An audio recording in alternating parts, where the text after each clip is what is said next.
Okay, guys. So we're going to start today with chapter 6. This is kind of a fun chapter. Cost, volume, profit analysis. I mean, this, guys, we can use in all walks of business. So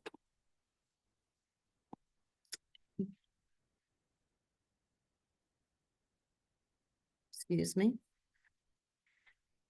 So with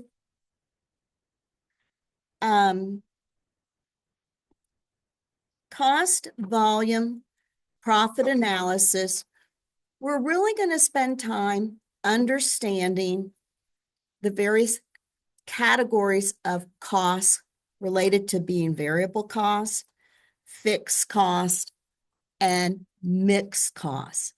So with companies that have a lot of fixed costs, they can be at risk when the economy is bad because they've got a lot of heavy costs that aren't going to change no matter what their volume is.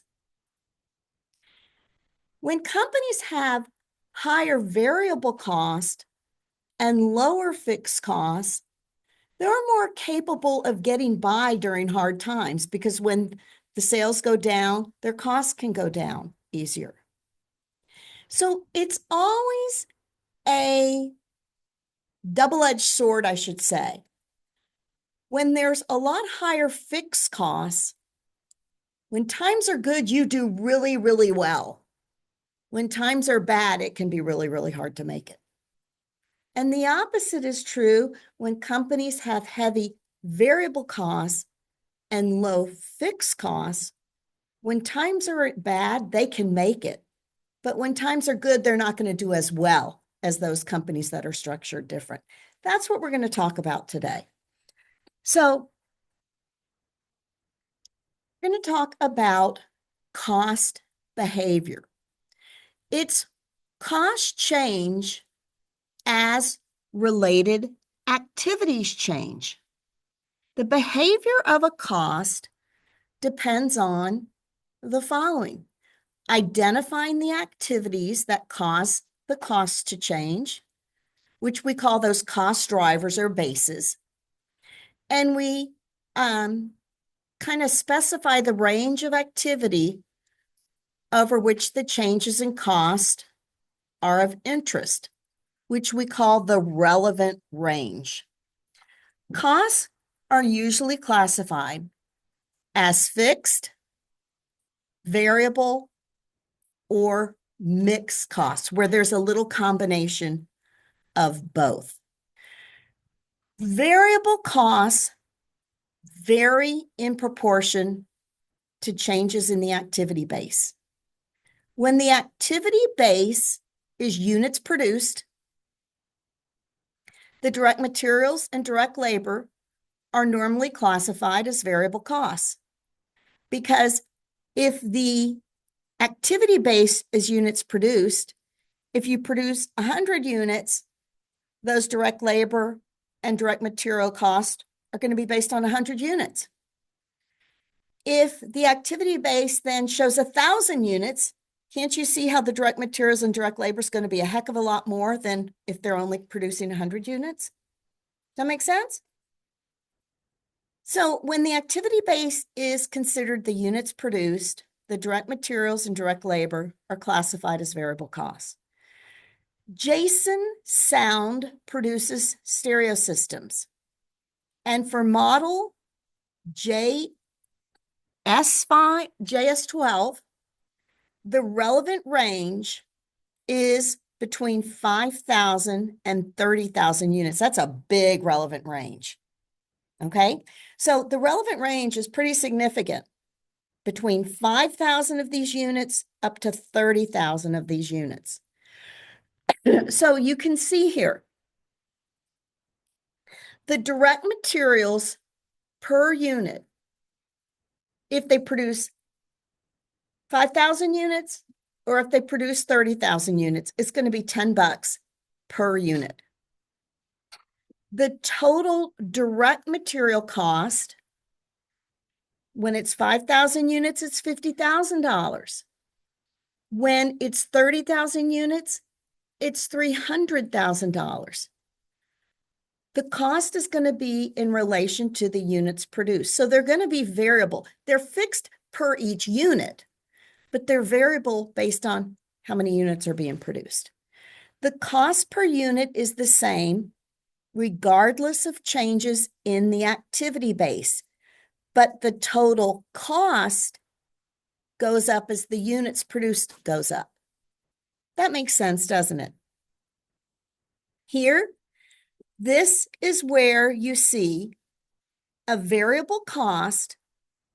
The horizontal line is the units produced. The vertical line are the costs. You see that as the number of units produced goes up, the cost goes up. That's variable. As in terms of per unit,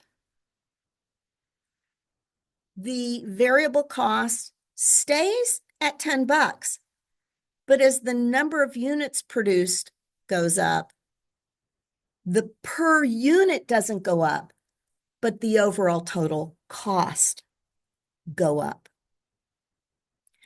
So here you see variable costs and their activity bases.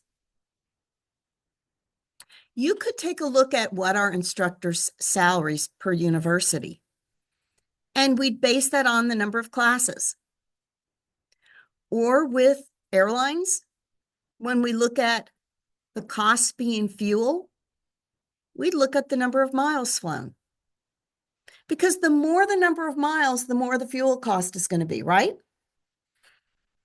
In manufacturing, when we look at direct materials, we're going to look at how many units are produced. A hospital, if we're just looking at the nurses' wages, we're going to want to know how many patients there are. Hotel, for housekeeping, number of guests, or I should say number of rooms.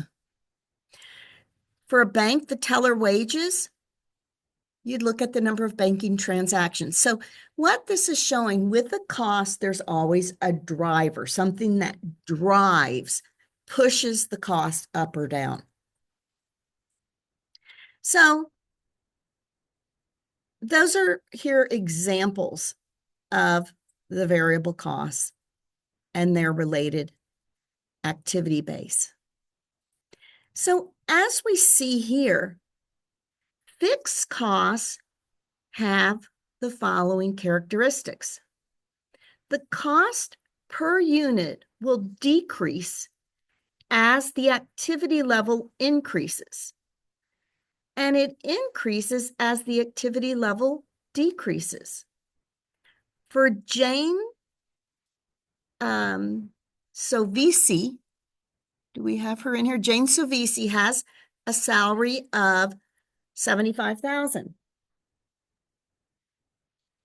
And the cost per unit went down from $1.50 for 50,000 bottles down to 25 cents per bottle for 300,000 bottles produced. So her salary is fixed, no matter if they produce 50,000 bottles or 300,000 bottles. Per unit, it decreases. As they sell less or produce less units per bottle, it increases. It's a fixed amount. Total costs remain the same regardless of changes in the activity base. Jane's salary of $75,000 remained the same no matter how many bottles were being produced. Do you see how that's a fixed cost? Does that make sense? Rent would be a fixed cost within a relevant range. If we're teaching classes, this school, say they teach 100 classes in seated a week, we have the space for those 100 classes in the relevant range. If Anoka Ramsey went and then started having seated classes of 500, well, that's not in the relevant range. We can't handle 500 classes in here. Does that make sense what the relevant range is? So the rent on this building or what the payment is going to stay the same if we teach 10 classes seated or 100 classes seated. Does that make sense?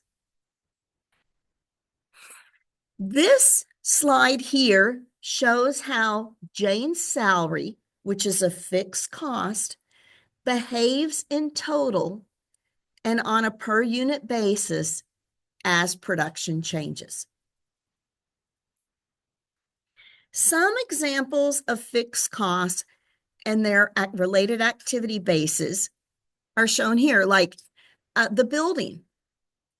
If we depreciate it, the straight line building on a university, and if we take the number of students to be the activity base, then as we have more students, that per unit cost per student goes down. A passenger airline, if we show the airline and the airplane and we're just depreciating the actual airplane, the more miles that airplane flies, their costs go down per mile being flown. Okay. A plant manager's salary is fixed. The more units get produced, that plant manager's salary can be spread over a lot more units. So the cost goes down. Insurance on a hospital, if we base it on the number of patients, you see how that's a fixed cost? So if we have 100 patients versus 1,000 patients, that insurance cost with only 100 patients is going to be higher per patient. But if we've got more of the activity base, that cost is spread out over more patients. Hotel, the property taxes are fixed. It doesn't matter how many guests we have, the property taxes are fixed. A bank, the branch manager's salary is going to stay the same no matter how many transactions are involved.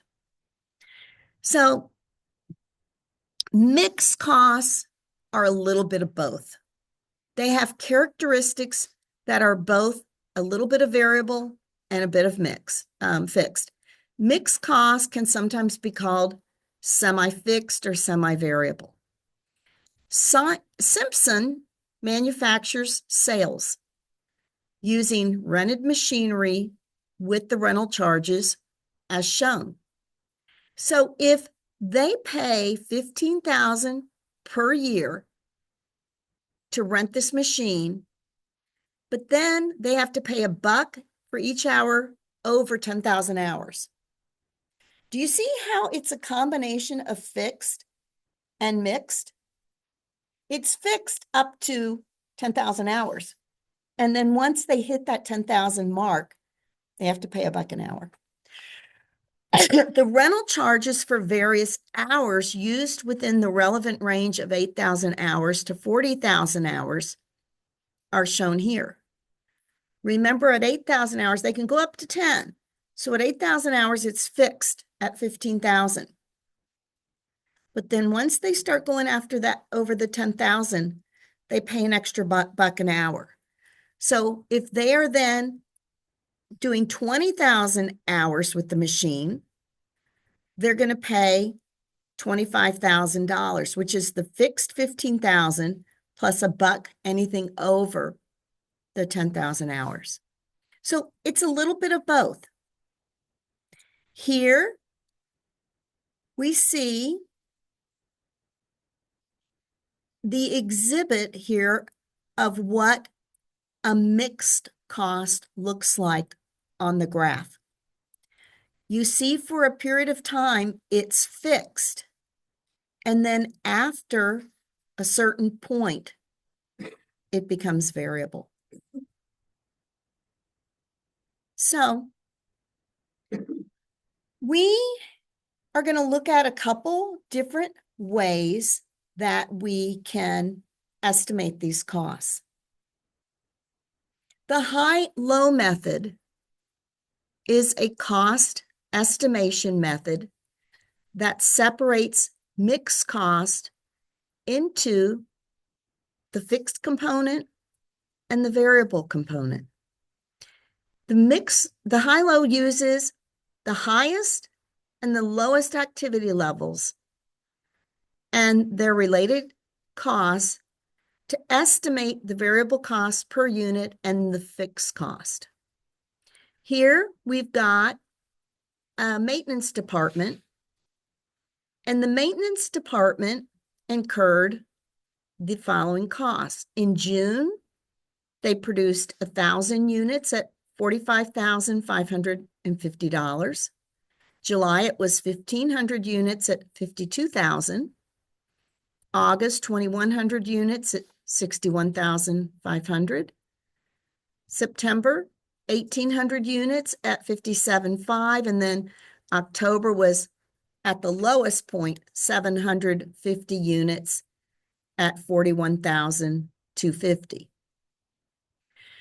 So our activity base is going to be units produced. And the relevant range is between 750 units up to 2,100 units, as we see in here. Okay.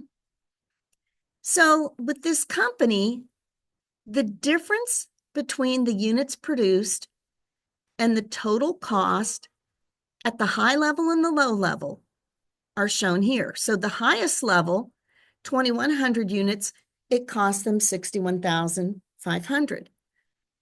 At the lowest level, it was 750 units at $41,250. So that difference between the 750 and the 2,100s, 1,350 units, with the cost difference from the high to low to being 20,250. So that 20,250 is the change in the total variable cost by really dividing the difference of that 20,250 by the difference in production. So if we take that 20,250, the difference between the highest and the lowest, divide that by the difference in production, that's then how we can come up with the variable cost per unit of $15. So the way we figure out the fixed cost, it's going to be all the total cost minus that variable cost per unit times the number of units that get produced.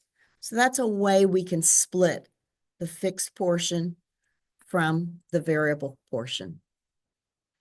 The fixed cost is the same at the highest and the lowest level of productions.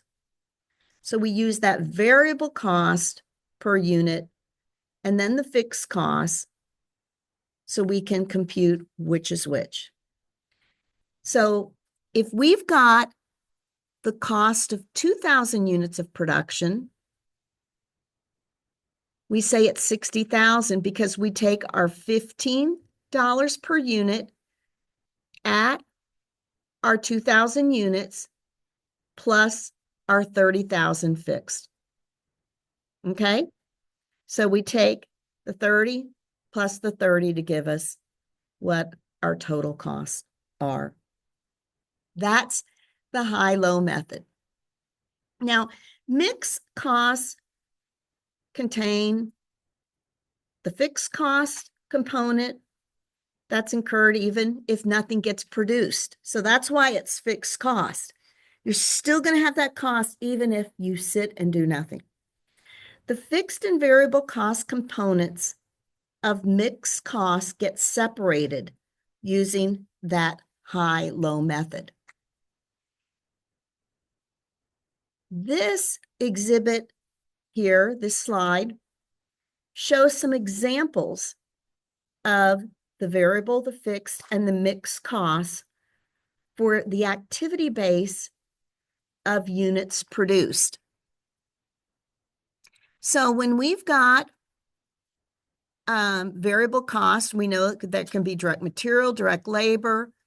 Electricity expense is going to be variable based on what's being produced, and supplies are variable. Fixed costs, such as property taxes or insurance or depreciation or supervisors' salaries, are always going to be fixed. And then we've got some mixed costs that have a little bit of component of each. So guys, what do you think of this one? Which of the following costs remain the same regardless of activity level within the relevant range? Total variable cost and unit variable cost, total fixed cost and unit variable cost, total variable cost and unit fixed cost, or total fixed cost and unit fixed cost? What do you think?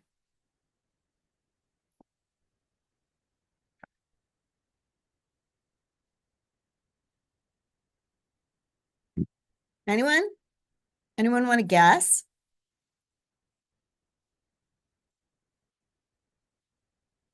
Remember that unit variable cost, remember, as we produce more units, the materials increase.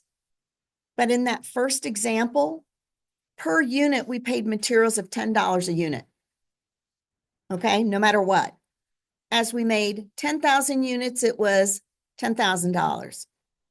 As we did 100,000 units, it became $100,000, or maybe a million. I'm getting my zeros mixed up.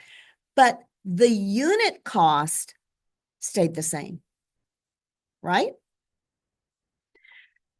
Let's look at this exercise. Here's a list of various costs incurred in producing replacement automobile parts.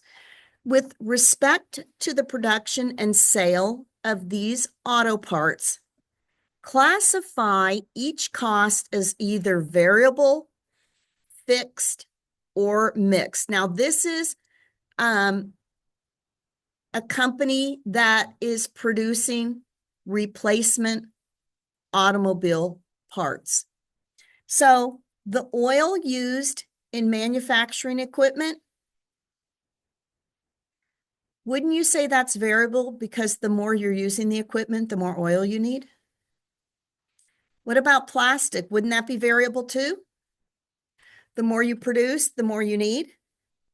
Property taxes, it doesn't matter. That building has a set amount of property taxes based on the value of the building. It's nothing about what you're doing inside of that building. Does that make sense? Salary of plant manager, that's fixed. The plant manager's on a salary basis, so it doesn't really matter what's getting produced.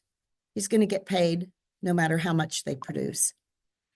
Cost of labor for hourly workers, the more they work, the more the cost is, right? The more they produce, the more they need to work, the more the cost. Do you see how that's variable? Packaging is variable. And do you understand why? The more you're producing, the more you need a package to ship. What about factory cleaning costs of a flat $6,000 a month? Fixed. Metal, variable. The rent on the warehouse. Do you see how it's giving you a little bit of both? They pay $10,000 per month plus $25 per square footage of storage used. It's mixed. Property insurance premiums on this one is mixed because it's a flat rate plus then it's 1 cent of each dollar over 1.2 million. What about depreciation? If that machine produces 10,000 units or 20, that depreciation that's taken on that machine is going to stay the same. Hourly wages of machine operators, variable. Electricity cost, the reason that's variable is the more usage of the machines, the more the electricity goes, right? Make sense? Computer chip,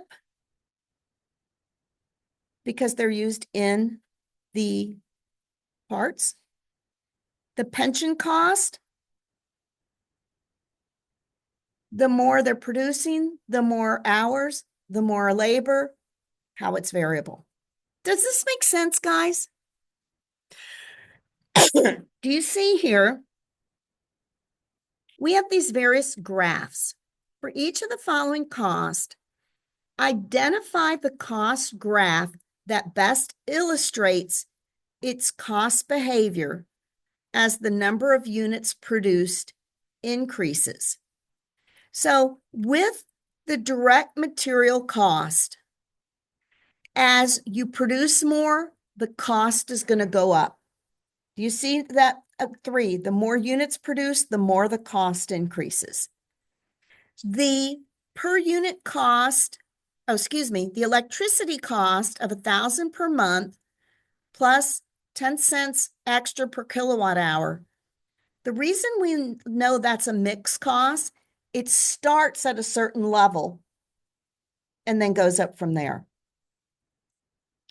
Depreciation equipment is going to be,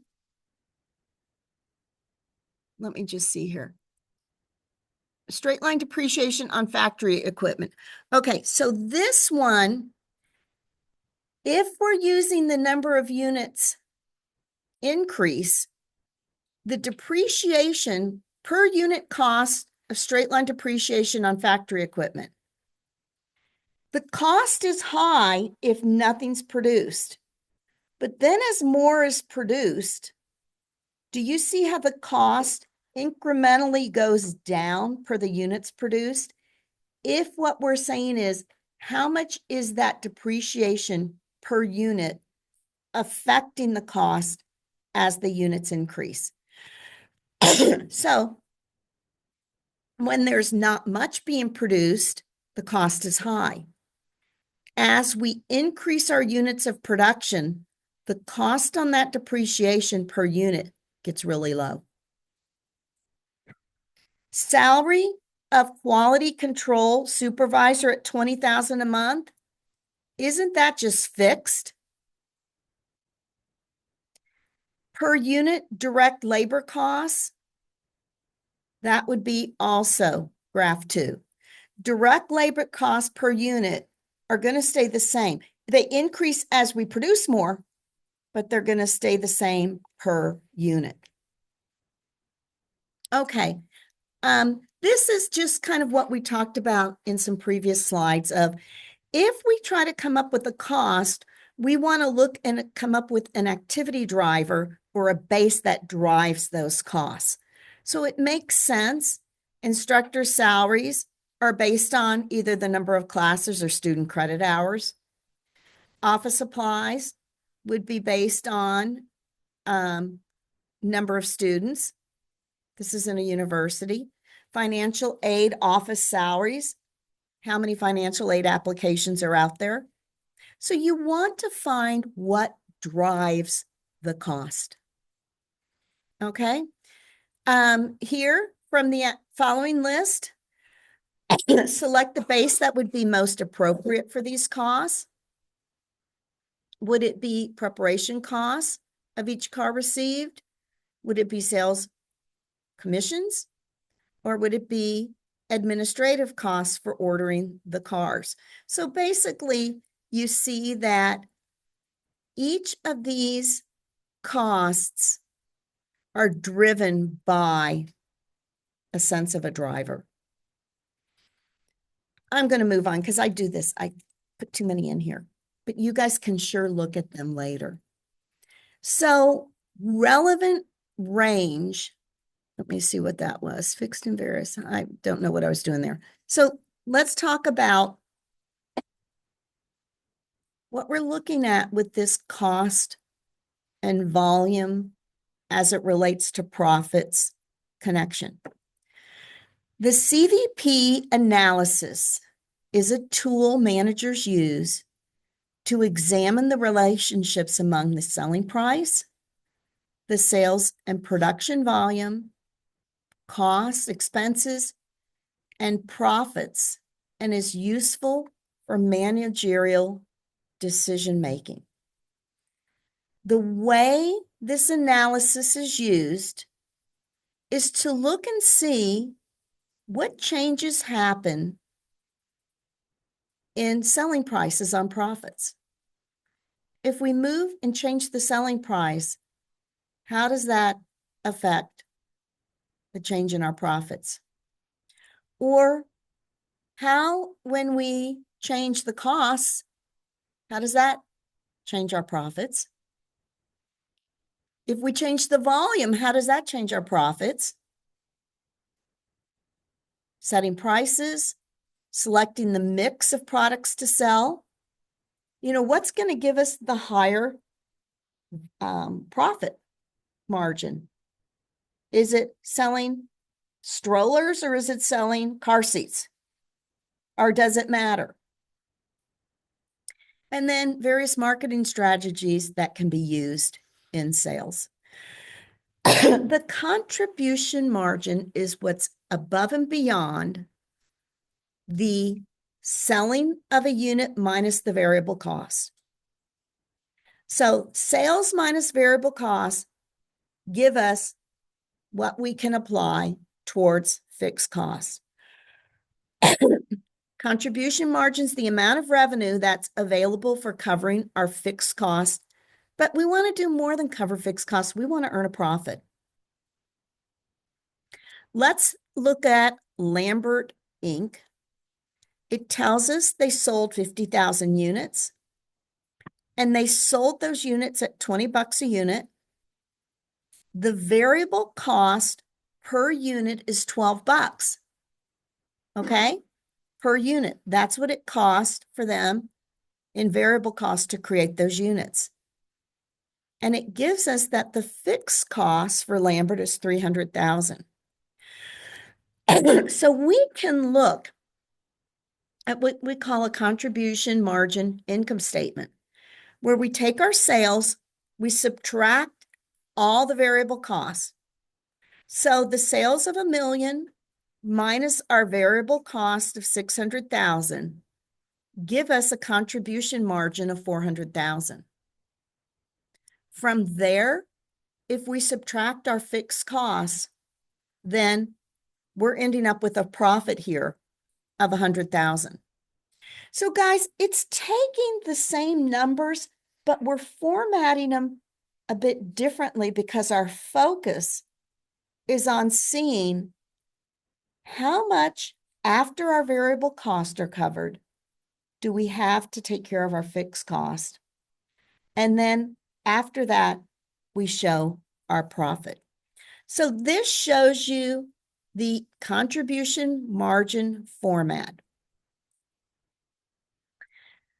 Companies with high contribution ratios and excess capacity often use special sales campaigns or other promotions to help increase their sales. So you see the contribution margin ratio, which we'll call the profit volume ratio, shows the percentage of each sales dollar that's available to cover fixed expenses and then to provide some extra profit. So if we take the contribution margin and divide that by our sales, that shows us that for every sale, 40% can go to cover our fixed costs, plus help us earn a profit. Does that make sense?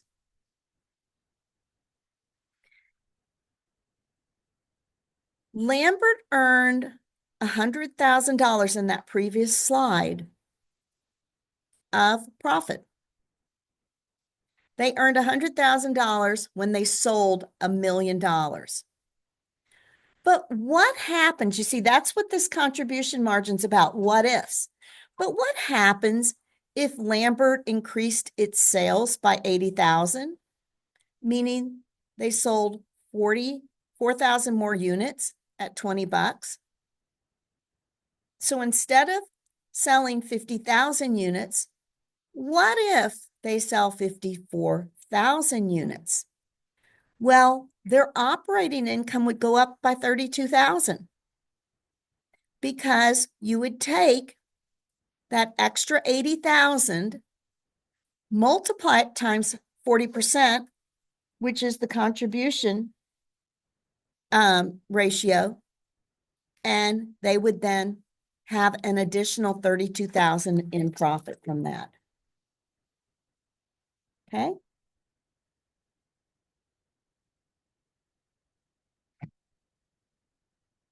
Okay. The preceding analysis that we're talking about, you can spell it out long term. You take the sales minus the variable costs, give you the contribution margin, less your fixed cost, they were 300,000, gives you the operating income. The unit contribution margin is determined by the sales price per unit minus the variable cost per unit. It's that straightforward. Lambert's selling price is $20. Its variable cost is 12. What that means is the selling price minus the variable cost give us the contribution margin per unit, $8 per unit. When a change in sales volume is measured in units, the contribution margin can be used to compute the change in operating income. So if you increase sales by so many units and you just add that contribution margin per unit, you see how your sales increase. Okay? If Lambert earns operating income of 100,000, that was on a slide about 5 ago, when 50,000 units are sold, what happens if they sell an additional 15,000 units? Well, that 15, we started with 100,000. If they sell an additional 15,000 units at $8 a unit for those extra 15, do you see how then they add an extra $120,000 to their already operating income of 100? Okay, think of a local supermarket or a grocery store. Think of the location within the store of milk and bread. Given their location and cost, assumed unit of contribution margin, do you think these items have a high or low contribution margin ratio versus specialty items? What do you think? Where do you normally find milk and bread in a store? Isn't it in the way back? Isn't it? Why? Because they're probably not providing a big profit for the store, right? So they're not going to put them in the prime location, the prime square footage of the store. Don't you think more of the specialty items are given the better square footage of a store or the better location of a store? Does that make sense? I'm thinking of 494. Do you guys ever drive down 494 and you see these big auto buildings with pure glass, and you see this awesome like Ferrari up at the top? Why are they given so much attention and notice? Lots of money, aren't they? Selling one or two of those is going to bring in a lot of contribution margin to those businesses. Do you understand what I'm trying to say? Any of you guys have input on this? Does it make sense? You probably don't grocery shop very often, do you? You do? Thank God for what do you call those services now? Walmart delivers my groceries for free. Well, you pay a tip, but it's so worth it. What do you think of the placement of staples within the store, as well as other items within a typical layout of a grocery store? Well, guys, the ones that are going to make the most money are going to be the ones that are easily accessible. That's just common sense, isn't it? Okay. Now, we can just do a simple mathematical approach to this cost volume profit. The mathematical approach uses equations to determine the following: the sales necessary to break even, or the sales necessary to make a specific or desired profit. The break-even point is only where revenues equal expenses and nothing above. Okay, that's breaking even. So the break-even point in sales units is computed by units equal the fixed cost divided by our unit contribution margin, because you have to make that many just to cover your fixed costs. So revenues minus costs equals 0. That's break even. So let's say break even. We've got Baker here. Baker has 90,000 of fixed costs, but their unit contribution margin, which means their sales minus their variable costs per unit, is $10.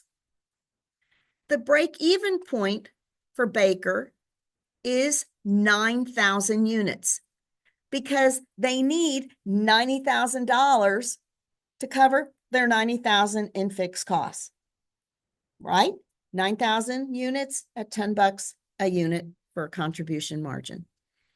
Baker's income statement is going to show the 9,000 units at $25 a unit, showing the sales of 225,000. Their variable costs are the 9,000 units at $15 a unit. The difference between the sales minus the variable cost is called the contribution margin of 90,000. That's just enough to cover their fixed costs. So the sales of $225,000 will generate a contribution margin of 90,000, which covers the cost. Another way we can look at that is the contribution margin ratio is 40%, meaning with each unit sold, they bring in 40% to cover their fixed costs. So you see, if 90,000 are the fixed cost, and you divide that by the contribution margin ratio, you know how much you need to sell to break even. So that's just given the base to break even. But the break even point gets affected by changes in fixed cost, unit variable cost, and the unit selling price. Fixed costs don't change in total when changes in the level of activity happen, but they can change for advertising or changes in property taxes or supervisor salaries. So let's just say here, Bishop's evaluating a proposal to budget for an extra $100,000 in advertising. So they're adding $100,000 to their fixed costs. So right now, their fixed costs, we're at $600,000. But because they're looking at spending another $100,000 in advertising, they're budgeting out, what do we need to sell in order to handle $700,000 in fixed costs. So basically, the break-even point before that extra 100,000 was showing at 30,000 units. They needed to sell 30,000 units to break even. But because now they want to increase their fixed costs by 100,000, they need to then figure out how many units need to be sold to break even with an additional 100,000 in fixed costs. So now you take the 700,000 in fixed costs divided by that unit contribution margin of 20, and we see now we need to sell 35,000 units just to break even on fixed costs of $100,000. So it's an extra 5,000 units they need to sell in order to come up with that extra 100,000 in advertising. Changes in fixed costs affect the break-even point. It's increasing the fixed costs. Increasing fixed costs increase the break-even point. Decreasing fixed costs decrease the break-even point. That's pretty logical. There's less money you need in order to cover those fixed costs. Unit costs, variable costs, do not change with changes in the level of activity. But variable costs may be affected by changes in the cost per unit of direct materials, the wage rate, or the sales commission paid to the salespeople. Assume part companies evaluating a proposal to pay an additional 2% commission on sales to its salespeople as a way to help increase sales. So in this case, the unit variable cost is going up because they're considering what happens if we do increase the commissions, which increases the unit cost per sold. That's sold. So they're selling the units for 250. We're proposing to add an extra $5 of variable costs onto the cost of the units, which lowers the contribution margin per unit. So do you see our contribution margin was at $105? By increasing one of those costs, it's going to lower it to just $100. So our fixed costs are going to stay the same. But what happened in this scenario is our unit variable cost is increasing. As a result, that lowers our unit contribution ratio, and we're going to need to sell more units in order to cover that variable cost. So in this case, that extra 2% commission is 8,000 units. So in order to cover our 840,000 fixed costs, and we were at $105 per unit contribution margin, that was 8,000 units. By the time, if we show our 840,000 with our new contribution margin of 100, we would need to sell 400 more units to cover that extra variable cost. Does that make sense how we're looking at this? An additional 400,000 units are required to break even. Changes in unit variable cost affect the break-even point because the increase in the unit variable cost increases the break-even point, where decreases in the unit variable cost would decrease the break-even point, meaning it costs more. You can also look at this by altering the sales price, the selling price. Changes in the unit selling price affect the unit contribution margin and also the break-even. So if Graham wants to increase the selling price from what was currently $50 now to $60, that's going to change the contribution margin per unit. It's going to increase it by $10. So it was at $20. Now the unit contribution margin is at $30. Graham's break-even point had been at 30,000 units to break even. But do you see if Graham changes the selling price, they have to sell only 20,000 units to break even? Make sense? So many different factors, changing the selling price, changing the variable cost per unit, or changing fixed costs, all alter not only the contribution margin, but then the break even. So the break even point in sales changes in the same direction as changes in the variable costs per unit and fixed costs.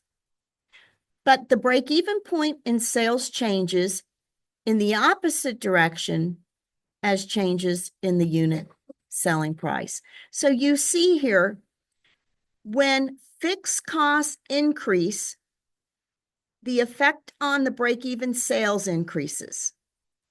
When fixed costs decrease, the break-even sales will also decrease.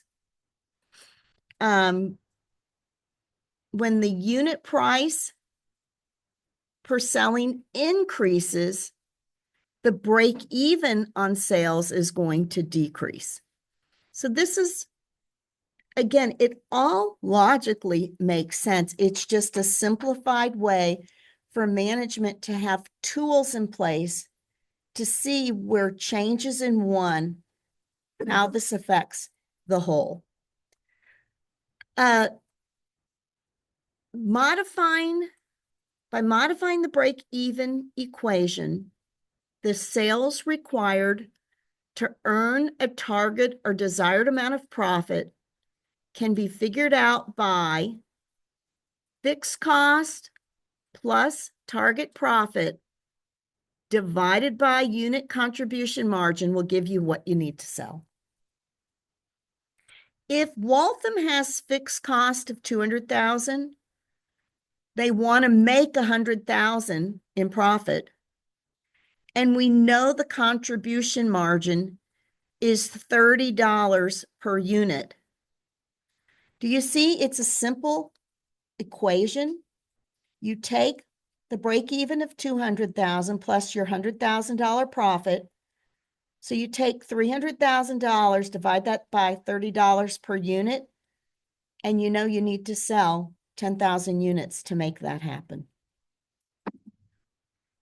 So if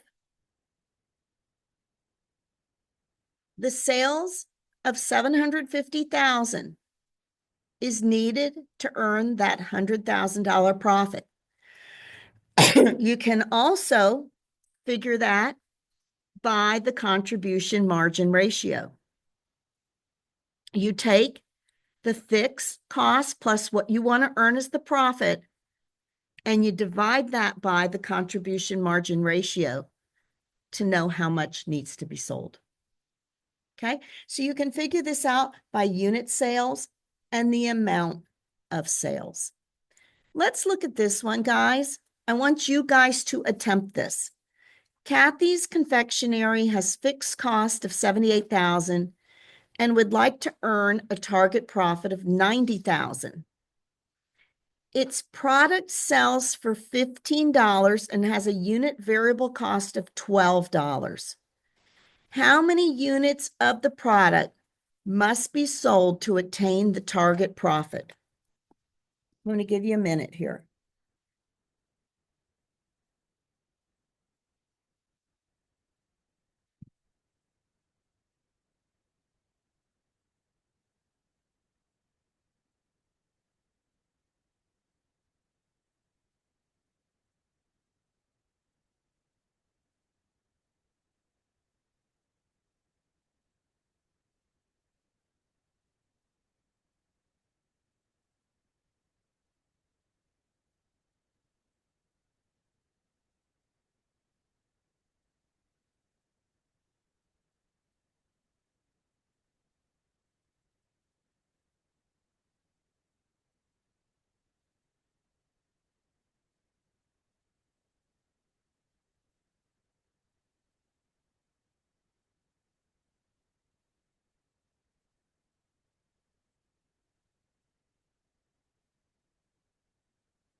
What do you guys think?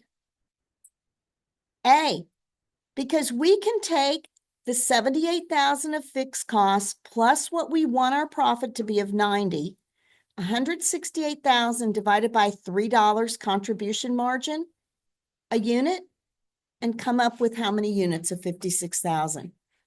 Okay. Now there's different approaches,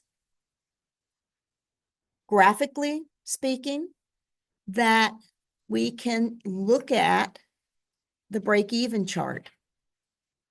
This cost volume profit chart, which is basically a break-even chart, graphically shows where the sales and the costs intersect.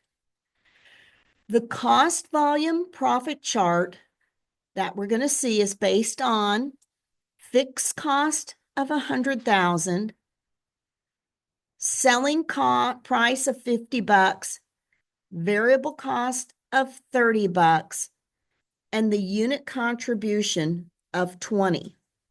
So basically, we look at, here we look at the volume in the horizontal. We show our costs in the vertical. To break even, we need to have 5,000 units, and our costs, the sales and the cost are at $250,000 to just break even. Anything below that is going to be a loss, and anything above that's going to be a profit. Does that make sense? So this is a great slide to show the volume that needs to be sold and how the costs, it just is a great graphic at showing where you need to be and what happens on either end. This needs 200,000 of sales, which basically is the break even of all the costs. Operating profits will be earned once that break even point increases. Operating losses are going to happen when sales levels are to the left of the break even, and profits happen when sales are to the right of the break even. Here, you'll be able to see as the selling price or the total fixed cost or the total unit variable cost. As you change those, it all affects the break even. Okay. Here, this is altered because now we changed this. The fixed costs are now going to be 80,000, and So what we did in this scenario is we reduced our fixed costs by 20,000. By reducing our fixed costs by 20,000, do you see now our break-even point happens with sales of 200,000? Okay.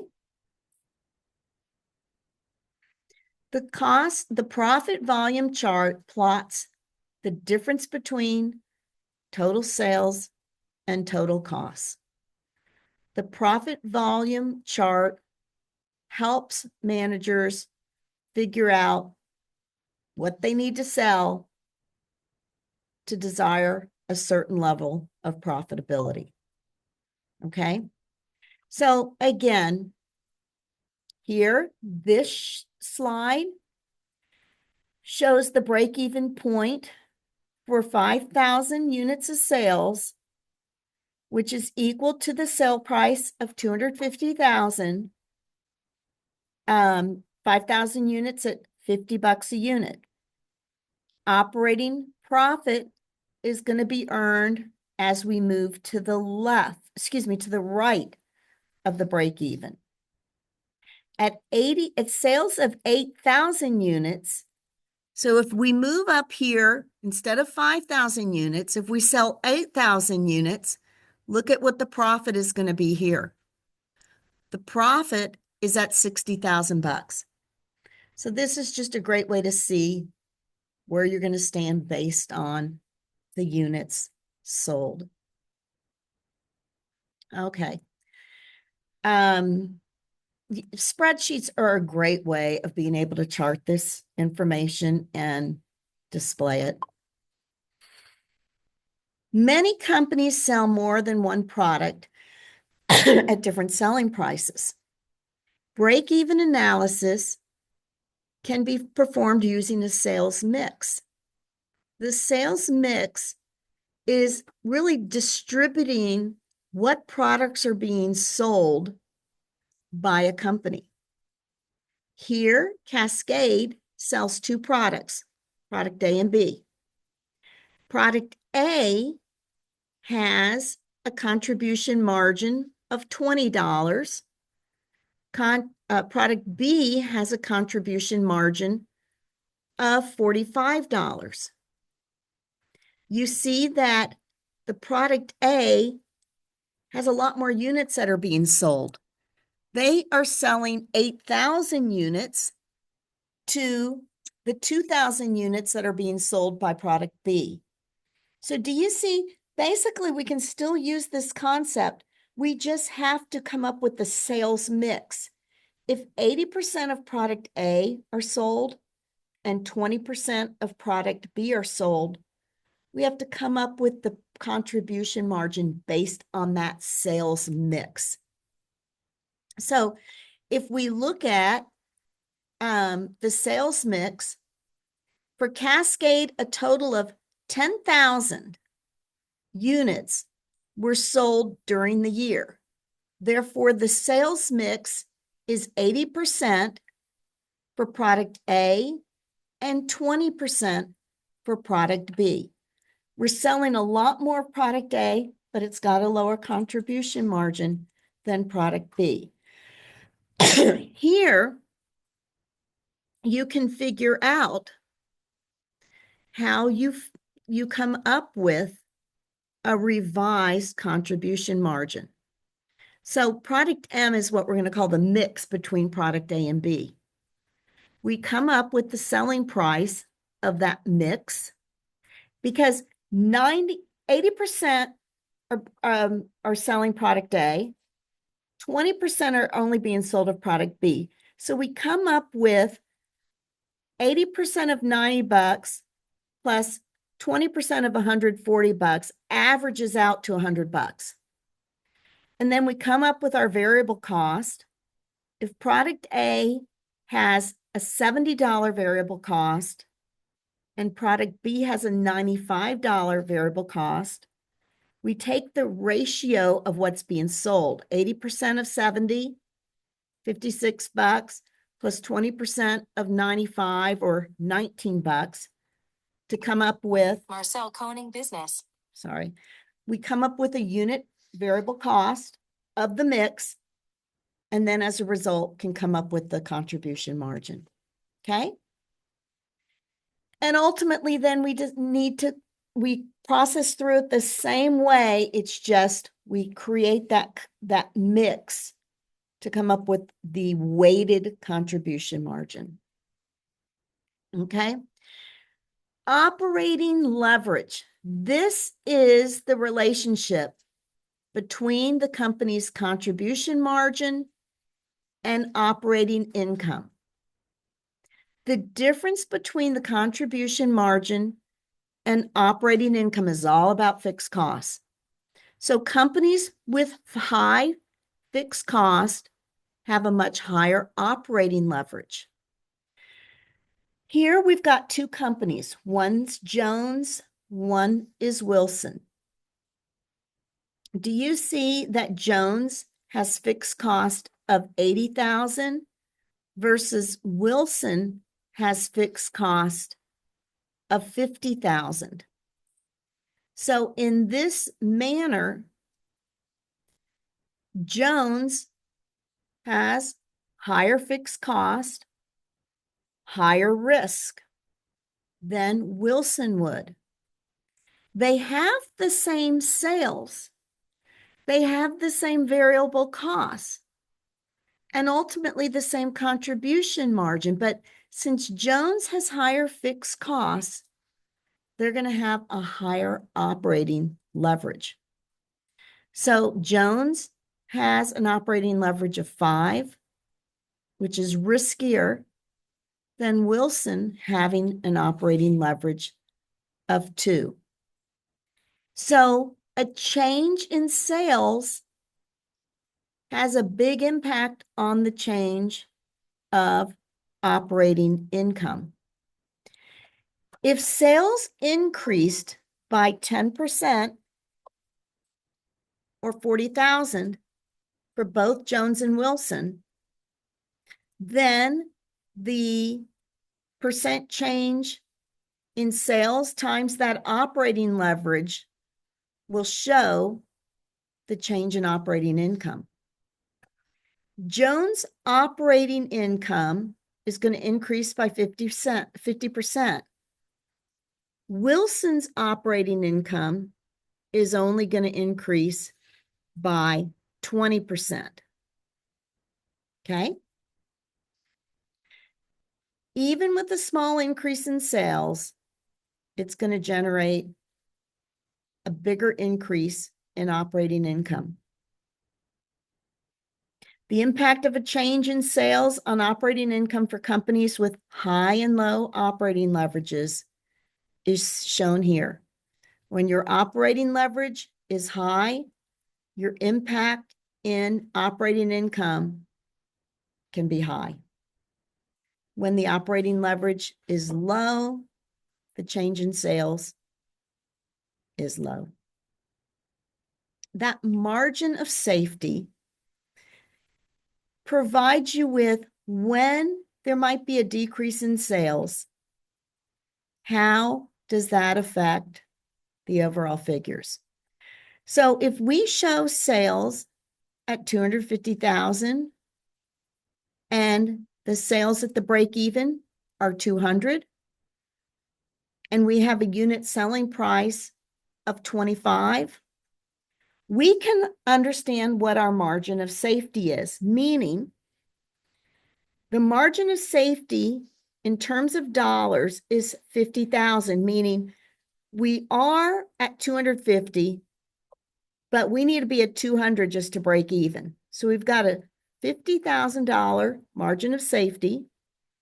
And in units, we can compute that by taking our 50,000, dividing it by the sale price to figure out how many units we are with the margin of safety. Okay. Whitman Industries had sales of 800,000 at the end of the year. Its break-even point for sales was 680,000. What is the margin of safety expressed as a percentage of sales? You see, we take our sales minus our sales at break even, divide that by our total sales. Sorry, guys. To know what our margin of safety is in terms of percent of sales.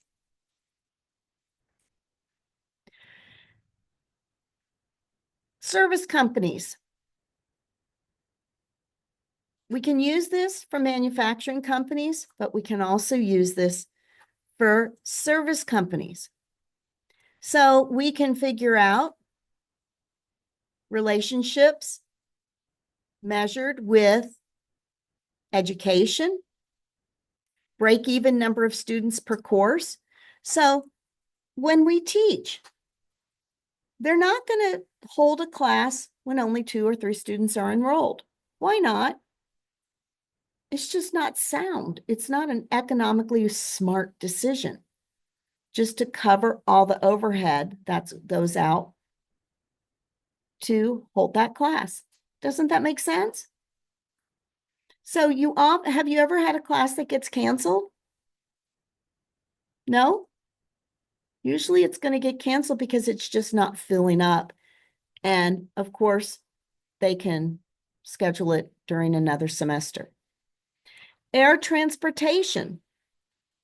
I love nothing more than to be on a flight that's empty, but they're not probably making money on those flights when there's only 30 passengers on board. Healthcare, hotels. I mean, even though a hotel may have 100 rooms, to break even, they might only need to be selling half those rooms a night. But usually most businesses know what they need to produce in order to just cover their costs. Okay. Let's look at students for a non-credit course in a pottery class with a $500 tuition. So it costs $500, but the pottery supplies and the enrollment cost are $320. So even though they're bringing in $500, the costs are $320 per student. So they're really only profiting $180 per student. But then you've got the rent of the classroom, the instructor salaries. So they need to take that $4,500 in fixed costs divided by the $180 of contribution margin per student, and you see that class needs to have at least 25 students just to break even. Make sense? Cost, well, we're not going to worry about that.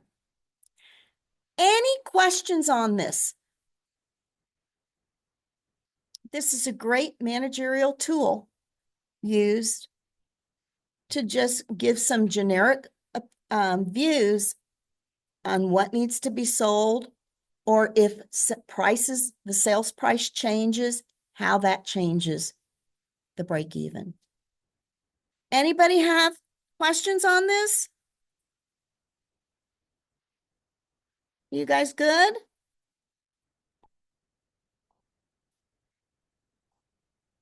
Yes?